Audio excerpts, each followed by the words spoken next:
আসসালামু আলাইকুম। আজকে আমার রেসিপিতে নিয়ে আসলাম কলিজা সিঙ্গারা। বিফ কলিজা দিয়ে সিঙ্গারাটা বানিয়েছি আমি। অনেকগুলি বানিয়ে নিলাম যাতে ফ্রিজেও রেখে যখন ইচ্ছা তখন বের করে ভেজে নেওয়া যায়।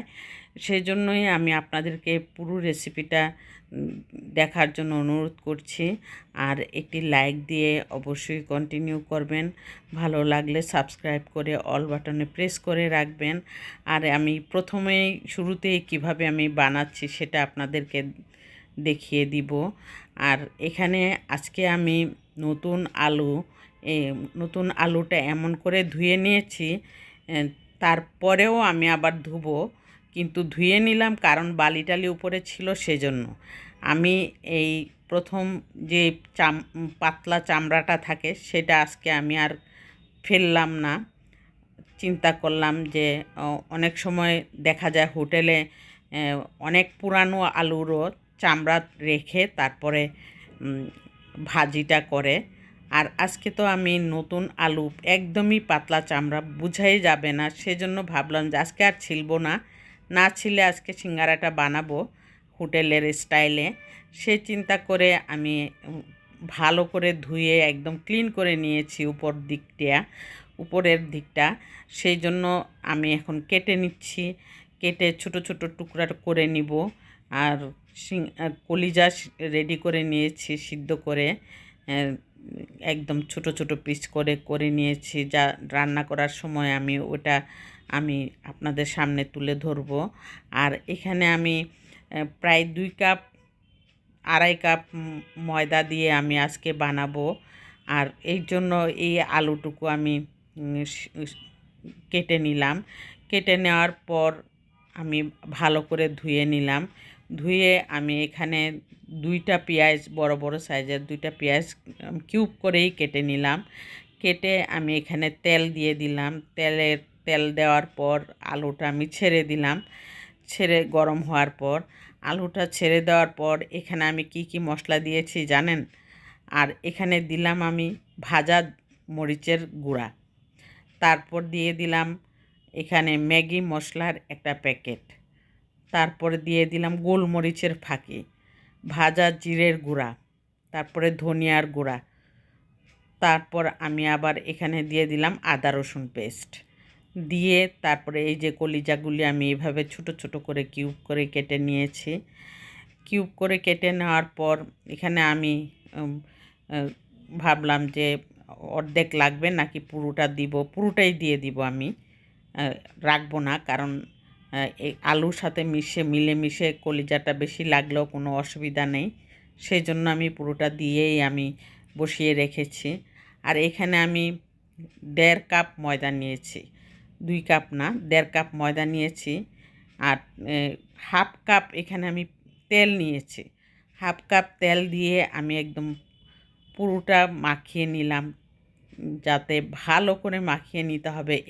এই ব্যাটারটা কিন্তু খুবই ইম্পর্ট্যান্ট সিঙ্গারার জন্য। উপর দিয়ে ক্রিস্পি থাকার একমাত্র উপায় হলো এটাই, যে তেল দিয়ে ভালো করে মাখিয়ে নিতে হবে। এখানে আমি ভাজা কালিজিরাও দিয়েছি, একটু লবণও দিয়েছি। দিয়ে আমি সুন্দর করে আমি অল্প একটু পানি দিয়ে ব্যাটারটা বেশি নরম করা যাবেই না, একটু শক্ত রাখতে হবে, তাহলে ক্রিস্পি ভাবটা থাকবে। আর নরম হলে কিন্তু সিঙ্গারাটা নরম লাগবে। এই ব্যাটারের উপরে নির্ভর করবে ক্রিস্পি থাকা আর না থাকা। সেই জন্য আমি এই ব্যাটারটা একটু হার্ড করেছি।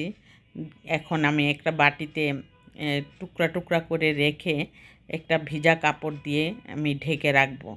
এই ঢেকে রাখার পর আমি এইগুলি গোল গোল শেপ করে নিয়ে আমি ঢেকে রাখবো। আর এখানে আমি প্রথম 2টা আমি অফ ক্যামেরায় বানিয়ে দেখলাম কেমন হয়েছে। দেখলাম ভালোই হয়েছে। এখন আপনাদের সামনে তুলে ধরবো যে আমি কিভাবে সিঙ্গারার পুরটা দিয়ে, একদমই সহজ সিঙ্গারা বানানোটা ঘরে, এত সহজ আর এত মজা হয় সিঙ্গারার পুরটা, যে কিনে আনলে ফ্রোজেন ফ্রোজেন মিনা বাজার আগুরা থেকে যদি আমরা কিনে আনি তাহলে কিন্তু এই কলিজা কখনো দিয়ে রান্না করবে না। ওরা ভেজিটেবল দিয়ে দেয়, না হয় আলু চিকেন দিয়ে করে, কিন্তু বিফ কলিজা দিয়ে যে একটা সিঙ্গারা, টেস্টি একটা সিঙ্গারা করা, এটা ঘরের একমাত্র হয়। বাইরেরটা কিনে আনলে কখনোই ঘরের মতো হবে না। আর সেই জন্যই আমি সবসময় আমার বাচ্চাদেরকে ঘরে বানানোর জন্য আমি সব আইটেম করার চেষ্টা করি ঘরেই খাওয়ার জন্য।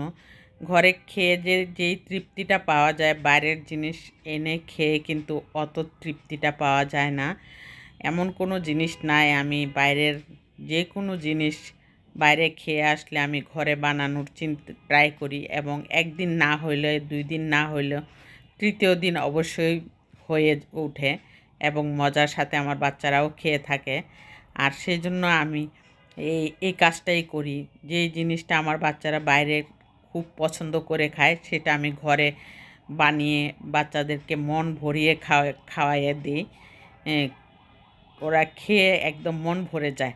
এরকম করে আমি আমার জীবনটা আমার বাচ্চাদের জন্য পার করে দিলাম।